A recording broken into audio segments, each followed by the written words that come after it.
less than a year. I think there's probably never been a year like this for a president or for a country. We have tremendous success. We've had success with everything we've done. And the economy now is coming back. And here's an example of farmers. They're going to be working harder to produce because it's not going to be watered down by something. And it's great to see it. And if you'd like a zip of that, I'd give it to you. It's actually been here. It's only been here for a few minutes before we started. It's not 5 days.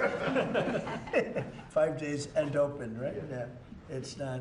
But it's an honor. What we've done in the country in the last year, it's incredible. All of us together. It's incredible. So I appreciate the question.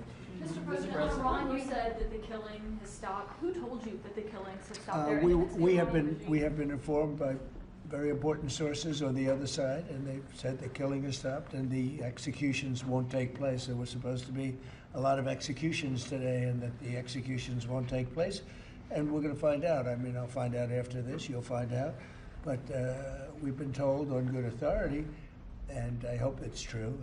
Who knows, right? Who knows? We've Crazy seen the body world. bags, so how do you trust No, them? you've seen that over the last few days, and they said people were shooting at them with guns, and they were shooting back, and you know, it's one of those things. But they told me that there'll be no executions, and so I hope that's true. Does this mean military action is now off the table against Iran? Well, we're going to watch and see what the process is, but we were given a very good statement by people that are aware of what's going on. Considering military I action, mean, when they say no executions, everyone is talking about a lot of executions were taking place today.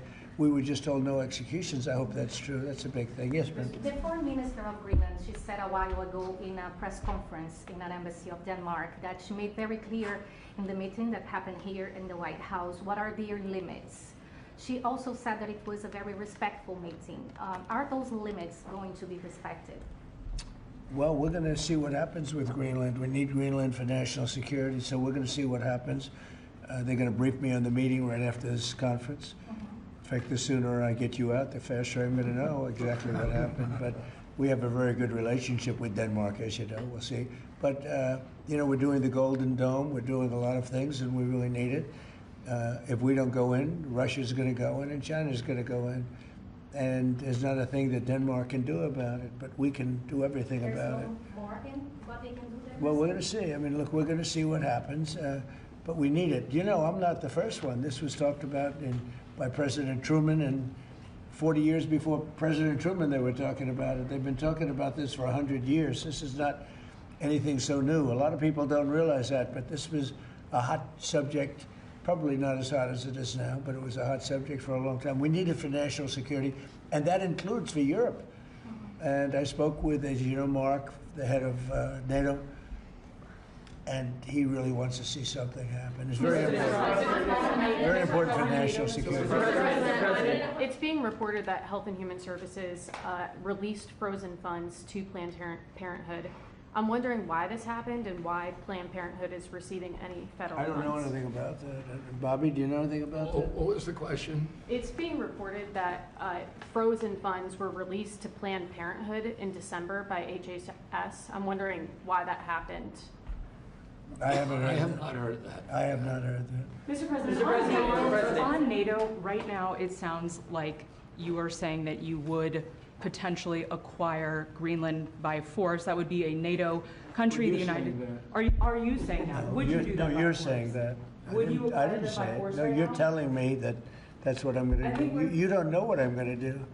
So what are the options? Your then? network Because doesn't know either. The Danish foreign minister said that there's still fundamental differences after the meeting with Rubio and with the vice president. Are you willing to leave the NATO alliance in order to get what you want with Greenland? What are the options right now? Well, I wouldn't be telling you what I'm willing to do, certainly. I'm not going to give up options, but it's very important. Greenland's very important for the national security, including of Denmark. And the problem is not a thing that Denmark can do about it if Russia or China wants to occupy Greenland. But there's everything we can do. You found that out last week with Venezuela. There's everything we can do about things such as that. Not going to happen. We're not, you know, I can't rely on Denmark being able to fend themselves off. You know, they were talking about they put an extra dog, and they were serious about this. They put an extra dog sled there last month they added a second dog sled. That's not going to do the trick. Denmark fought alongside the United States in both Afghanistan Thank you and for telling me Iraq. that. I appreciate it. But I have a very good relationship they're with an Denmark, ally and of we'll the see how it all United works out. I think something will work out. Yeah, please. On Venezuela, Cabello, the de facto number 2 in Venezuela right now, he seemed pretty reluctant to work with the U.S. And obviously he's They just gave us 50 million Cabello, barrels of oil. the number 2, the Venezuela security Well, I don't chief. know. I know the number 1, we just had a great conversation.